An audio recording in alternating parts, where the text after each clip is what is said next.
enough about these albums. We have bigger things, bigger problems. Black Lives Matter. Okay, Yes. huge, not only in the league and life right now. How do we feel it's going to impact the game, impact players? How do you think players are gonna, speak on it, and what can we do? That's a good question. I mean, how do you feel about that, Shay? I mean,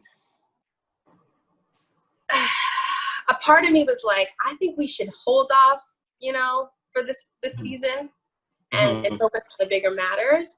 But I think if we have players and teams backing what they believe in, then I think it's worthwhile, because the viewership that NBA gets is incredible. The fact that we have Black Lives Matter written on a court that is seen by millions upon millions of people, and they're reminded every day, that's critical. Huge. Yeah. So I think I'm happy. I just want people to use their platforms appropriately and in the right way, for sure. I agree with you. I don't think it's too much of a distraction. I think it's a good thing.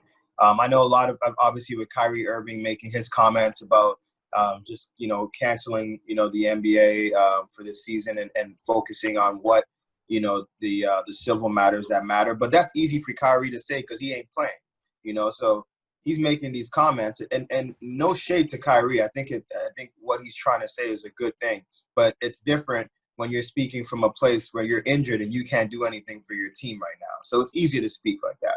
But there's other guys that have, that are not making as much money as, Kyrie or, KD or, some of the other players in the league. And they need this money. They need to play. They need to support their families, and they need to also be able to contribute to, whatever causes that they may. So I definitely think it's a good thing that the NBA has come back, and, we should still often, have that constant reminder of what's important. And I'll say this too, like 2020 has been a year of what the hell is happening. So that's if I could put 2020 in that aspect, it's like what's actually happening here.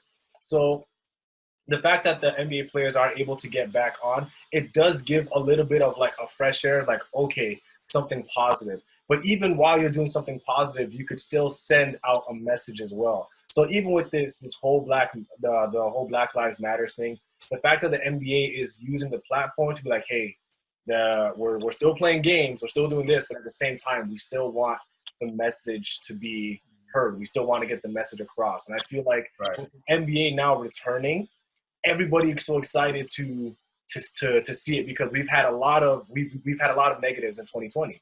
So the fact that the NBA is back on right now, people are now going to watch it, and with the whole ads and everything, you could throw ads, you could throw this and that in there.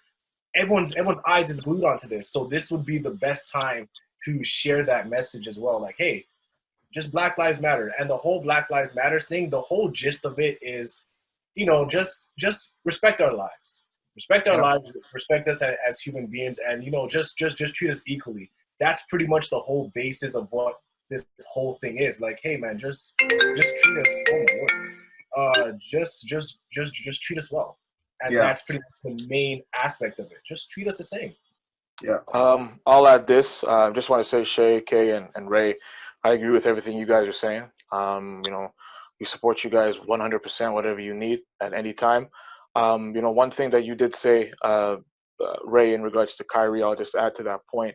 One of Kyrie's reservations was that we should focus on the social movement for African Americans as opposed to playing basketball. But what I love seeing now is that these basketball players, especially the African American basketball players, are using that platform to speak out, like Marcus Smart, like Tobias Harris, right? They're speaking out for Breonna Taylor. They're using that platform, right? You have the Raptors putting Black Lives Matter on their bus on the court, right? You have, I know there's some controversy about what to put on the back of the jerseys, but some players have not chosen to go that option. Some players have, right? So they're using this platform to further help the Black Lives Matter cause, which is the way to go. You can play basketball, you can earn a living, you could put food on your table, and fight for what you believe in at the same time. So, props to all the players who have done something so far since the bubble has come back, and I hope that they do even more.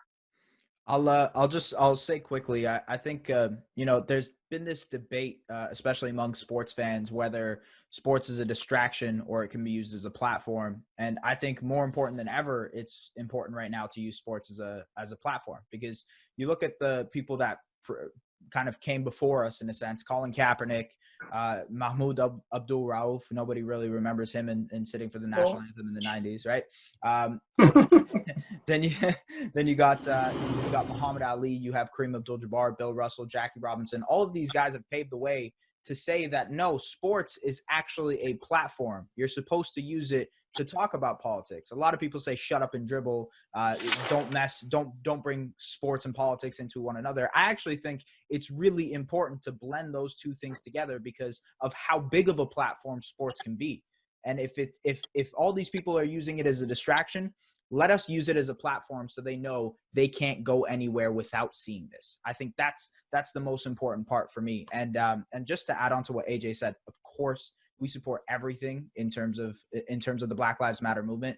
And again, we support everything you guys are doing as well. Shea, Kahon, Ray, literally, you guys are a squad, right? So yeah, we're here for you guys just as much as anybody else. I mean, you guys know this, man. We've been doing that a lot on our platform here with True Sports. And, you know, we've not been quiet about, sharing and educating and diversifying our content, you know, even if it's just to update people on politics, on what's going on. We've never shied away from that.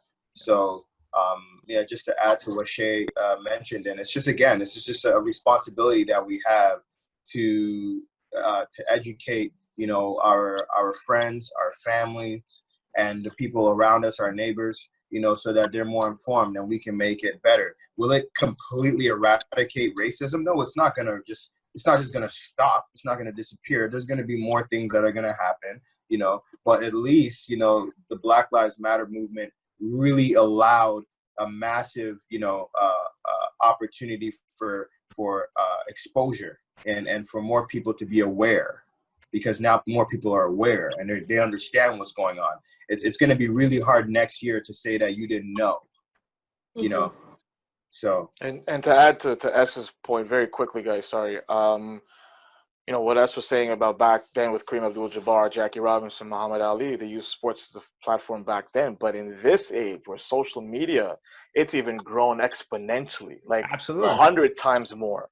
So I mean, the media outlets that those athletes had back in the 50s and the 60s is nothing compared to what it is right now. And so, you know, for these players to use sports as an outlet, for me, I think they need to do that even more now, because more people are following sports on their phones, literally to the click of a finger, literally. Yeah. So, I mean, you know, they need to use sports as a platform even more to gain more awareness to this cause and hopefully successfully do that. I agree.